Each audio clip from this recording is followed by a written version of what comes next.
to suit up again. This better be with our wild cap. Today, on Starfield Essentials, I examine exactly what Todd Howard said about Starfield in his interview with Greg Miller on the Kinda Funny Gamescast on February 18th, 2026. The main topics are: Starfield is a Game Pass hours beast. No Starfield 2.0? Good. When do we get the new content? Creators, Creations, and StarCon. And Beyond Creation Engine 2. My name is Richard. Let's get started. Starfield is a Game Pass hours beast. The point which resonated most strongly with me was Todd's comment about Starfield's strength on Game Pass. When talking about the state of the game and the player base, Todd said, "We're really happy with it. We like it a lot, and we have such a big audience. It's really like a Game Pass hours beast." If you didn't listen to anything else, this sentence tells you all you need to know about Starfield's future. Bethesda is a creative studio for video games, like Kilter Films and Amazon MGM Studios are the creative outlets for the Fallout TV show. In the modern world, like it or not, games and shows are not just judged on outright product sales. We live in the age of subscriptions or content as a service, whether it's a video game on Game Pass or a TV show on a streaming service. In the age of the Xbox Game Pass, games are valued for playing hours and driving subscriber count, just like Amazon values watch hours and subscriber count for the Fallout show. Microsoft bought Bethesda Game Studios because they wanted a creative studio that would drive players to subscribe to Game Pass. When Todd says Starfield is a Game Pass hours beast, it shows that was the first metric he had in his mind about how his Xbox and Microsoft bosses value the game. If Starfield is keeping people playing through Game Pass, then Todd's bosses are happy and they will continue to support his work on Starfield. Todd said that when Bethesda designs a game, they aim to have most players complete the main thing, or the main quest, in 20 to 30 hours. If players get more time beyond that, it's considered a bonus. Todd said, "I think our average playtime, for Starfield, is still well over 40 hours per player, which for a game of that scale, and that many people coming in through a subscription, we're really happy with." Again, Todd emphasizes hours played by subscription players. It should be obvious by now why the supposedly low Steam player counts are irrelevant to the future of Starfield. Steam is where the players using heavily modded, custom loadouts are playing on PC. It's also where I play most of my hours these days. That audience is a fraction of the count when compared to console players, and apparently Game Pass players are the most important in Todd's mind. We already know from talking to modders that creations on console get 5 or more times as many downloads and plays as Nexus mods. While Nexus mods has over twice as many mods available, the player base is primarily composed of creations players, and most of them are on Game Pass. Of course, some could be playing Game Pass on PC. However, if you have a gaming PC, you're probably going to play the Steam version for maximum flexibility. I do play the Xbox for PC version as well, because I have Starfield via Play Anywhere thanks to my Xbox Series S.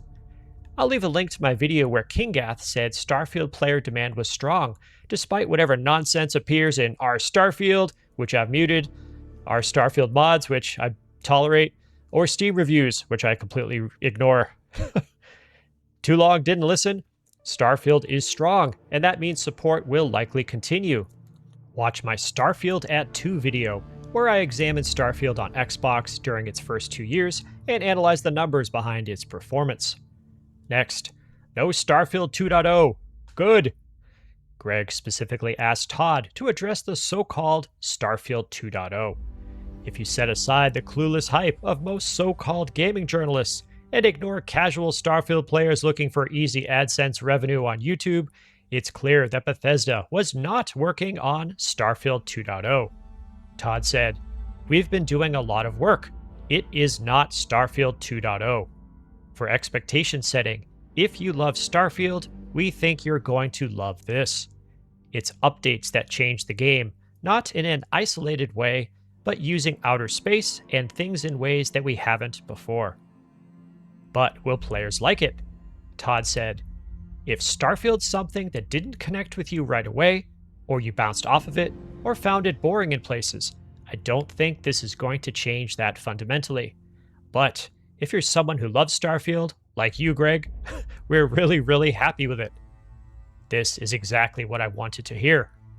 Todd elaborated on this when asked about so-called organic exploration. When you look at the criticisms of Starfield, the way you explore in that game, given the nature of what it is, it's tricky. You're going to land on ice balls. Outer space is big. I think we did a lot of good things, but I think the nature of that problem is really hard. We have some things in the new update that make the procedural experience better, but I don't think it changes the nature of the exploration per se. I personally love Starfield, even though it has some rough edges. However, I do not want it changed into some other game. I do not want a reboot or a reduction of star systems or any other massive changes that would turn Starfield into a different experience. I commend Todd and Bethesda for designing the game as they did and committing to that vision through these updates. Next, when do we get the new content? Greg wanted to know when fans would hear about what's coming to Starfield. Todd answered, "We're going to be talking about it really soon. We're moving into a phase where we're ready to talk about Starfield and really show in the right way what's coming to the game." You might have seen references to a possible release of Starfield content in early April, but we did not get any confirmation in this interview. Todd much prefers radio silence, followed by a shadow drop, or an announcement, and then the arrival of the content very soon thereafter. He told Greg, "My preference is always you hear nothing, and then one day the game is out. There's an announcement, and the game is out. That's my perfect scenario." Todd wants to keep the window between reveal and release as short as possible to create surprise and add a sense of event-driven excitement. Next, creators, creations, and StarCon. Greg and Todd talked about the role of creators and creations in the Starfield universe. Todd acknowledged that Bethesda hasn't figured out everything with respect to the modding world. Our creators and modders who have been with us for so long, we love it, and I honestly still think it's early days for us. We're always trying to find new ways to support that community. I think the content is absolutely incredible, but we have a ways to go in terms of making it easier for them, putting it in front of everybody saying, "Hey, try this out." This is very true.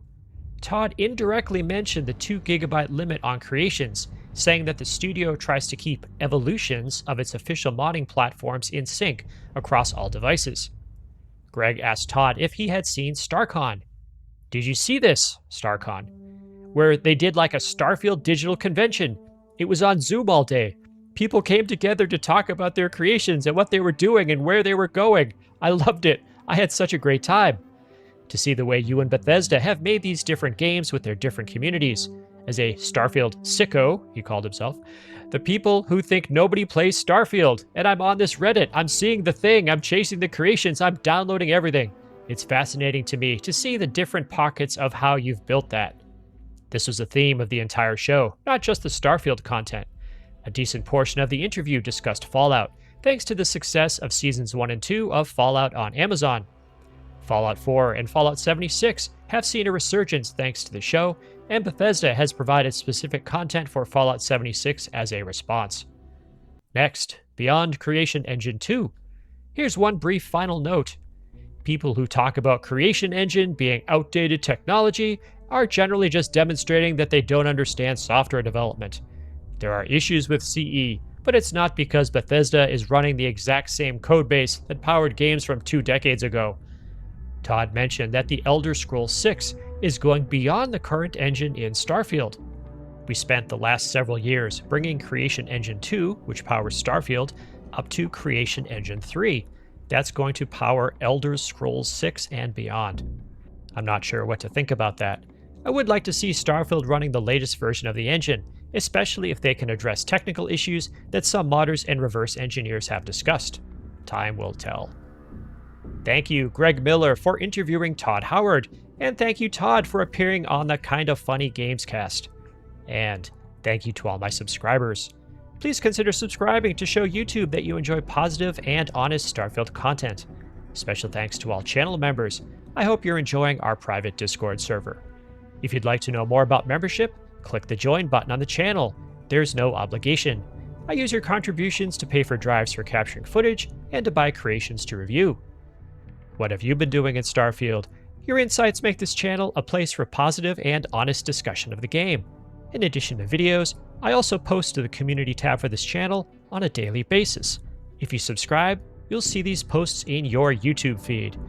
If you made it to this part of the video, please leave a comment with the word BEAST. Also, remember to ring the bell icon and select all notifications. Check out my other videos and please tell your friends about the channel. My name is Richard. I will see you in the Starfield.